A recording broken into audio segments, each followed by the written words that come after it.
એ આ સોશિયલ મીડિયાનો જમાનો આવ્યો પછી કેટલા હાર્ડ એન્ડ ફાસ્ટ આમ ન્યૂઝ પહોંચી જાય ઘરે ઘરે. હું આ રૂમાલ હંકેલું છું, એ હજારો ઘરે ખબર પડી જાય કે હેતલ કુમાર આજ એના વાઇફ સાથે બેસીને રૂમાલ હંકેલતા હતા. બરાબર છે.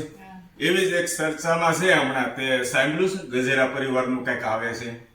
એમાં માણસોનું કહેવાનું શું હોય, માણસો તો વાતો કરવાના જ છે. ઈ તમે ગમે એટલું સારું કરો ને તો ઈ ભૂલ તો કાઢવાના. જો ઘરે ઘરે લેડીઝ શું કહે છે સાંભળ્યું ને દોસ્તો, માણસો તો વાતો કરવાના જ છે.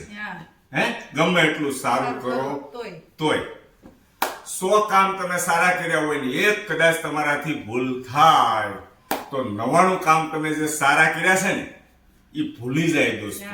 આ વિડીયો છેલ્લે સુધી સાંભળજો.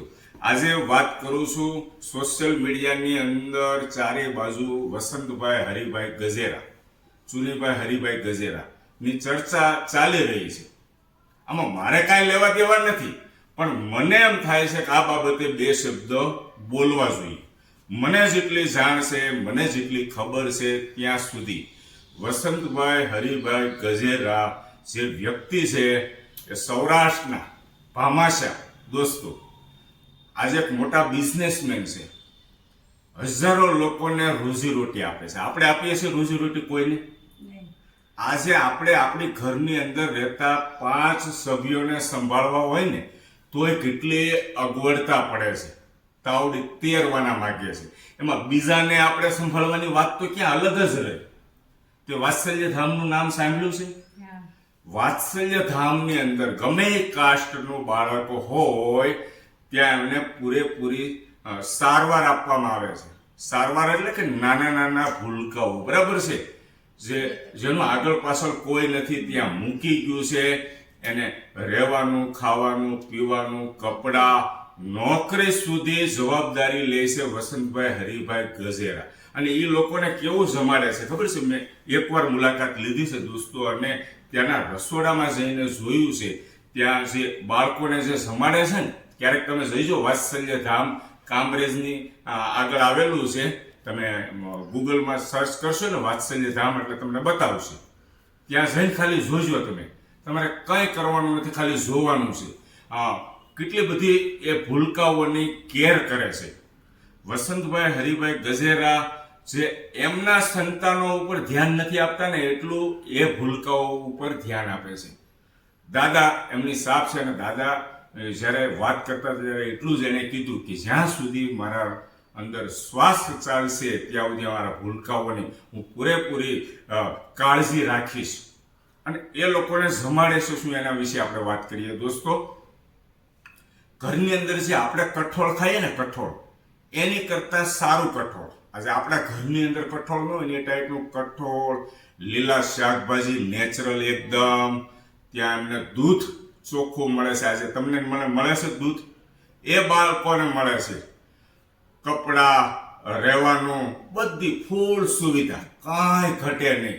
અને હસતું હોય બાળક. તમે ખાલી નજર કરજો ફૂલ પરિવાર સાથે વાત્સલ્ય ધામમાં, ખાલી નજર કરજો, બીજું કાંઈ નહીં.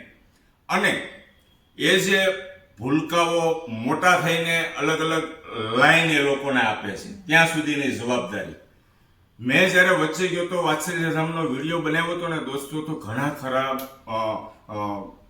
છોકરાઓને મારી ઉપર મેસેજ આવ્યા, હેતલ કુમાર આ સંસ્થાની અંદર હું ભણ્યો છું, તમે દાદા પાસે ગયા, દાદાને મળ્યા, અમને ખૂબ આનંદ થયો, અહીંયાથી જ અમારું કેરિયર બન્યું છે, અત્યારે હું આ પોસ્ટ ઉપર છું. આવા ઘણા ખરા લોકોના મેસેજ આવ્યા. બ્લેસિંગ, આશીર્વાદ આપતા હતા એ લોકો દાદાને. તો વસંતભાઈ હરિભાઈ ગજેરા જે સારા કામ કરે છે એની પણ તમે નોંધ લ્યો મિત્રો. આ જગતની અંદર અમે જો વિડીયોની અંદર થોડી ઘણી બી ભૂલ કરીએ ને, બરાબર છે, તો એક ટોપિક પકડી લે છે પબ્લિક. 99 સારા કામ કર્યા હોય એની નોંધ લેતા નથી. આ મને એમ થયું કે આ વિડીયોના માધ્યમથી મારી સાથે સંકળાયેલા જે ભાઈબંધ મિત્રો છે એમને જણાવું કે વસંતભાઈ બનવું ખરેખર અઘરું છે દોસ્તો. હજારો લોકોના રોજી રોટી પૂરી પાડે છે એ વ્યક્તિ. હજારો લોકોના આશીર્વાદ છે એની સાથે. હજારો લોકોને વિના મૂલ્યે ભણાવે પણ છે. બરાબર છે. અને ધંધા તો આજે હું કરતો, તમે કરતા હો, બધા કરતા હો. કોઈ દૂધથી ધોયેલું નથી. થોડી થોડી ભૂલ તો બધાની હોય છે. માણસ માત્ર ભૂલને પાત્ર. આજે સમાજની અંદર કોઈ સારો વ્યક્તિ હોય ને, એના પ્રત્યે જ નેગેટિવતાની વાતો થતી હોય છે. આજે હું ને તમે તો શું કરવાના છે? કાંઈ કરવાના છે? કાંઈ થવાનું છે? મેં તમને કીધું એમ 5 જણાનો આપણે પરિવાર ચલાવીએ છીએ, માંડ ચલાવીએ છીએ. આ લોકો જે આવા વ્યક્તિ છે એને ખરેખર સમાજમાં જરૂર છે. આવા વ્યક્તિઓ પાસેથી આપણે શીખવું જોઈએ કે હજારો લોકોને કેટલો પરિશ્રમ કરે છે. આજે વસંતભાઈની ઉંમર છે ને લગભગ 65 વર્ષ, 65 કે 70 વર્ષ ઉપર હશે, છતાં રાત દિવસ તનતોડ મહેનત કરે છે અને સમાજ માટે કાંઈક કરે છે. 5 છોકરા ખાલી ઘરે લઈ આવજો તમે અને એની પરવરિશ કરજો, એની કેર કરજો, એનું રહેવું, ખાવું, પીવું, સારવાર કરજો. આજ આપણી ઘરવાળી હશે ને એ હટી જશે તરત.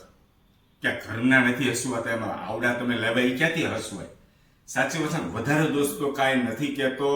એટલે ઘણીવાર કેવું થતું હોય છે, આપણને ખબર હોય નહીં. ઘણીવાર વાત નાની એવી વાત હોય અને મોટું રૂપ સ્વરૂપ થાય. આ સોશિયલ મીડિયાનો જમાનો છે. મેં હમણાં તમને થોડી વાર પહેલા વાત કરી ને કે હું રૂમાલ સંકેલો છું, એ હજારો ઘરે ખબર પડી છે કે હેતુલ કુમાર તાજેના વાઇફ સાથે બેસીને રૂમાલ હંકેલતા હતા. બરાબર છે. તો આ બાબતે તમારું શું કહેવું છે દોસ્તો? કોમેન્ટના માધ્યમથી જણાવજો. અને હું તો વસંતભાઈ હરિભાઈ ગજેરા જેવા વ્યક્તિને નમન અને વંદન કરું છું. દાદા, તમે જે કરો છો તમારી રીતે એ બધું બરાબર જ કરો છો. જય શ્રી કૃષ્ણ.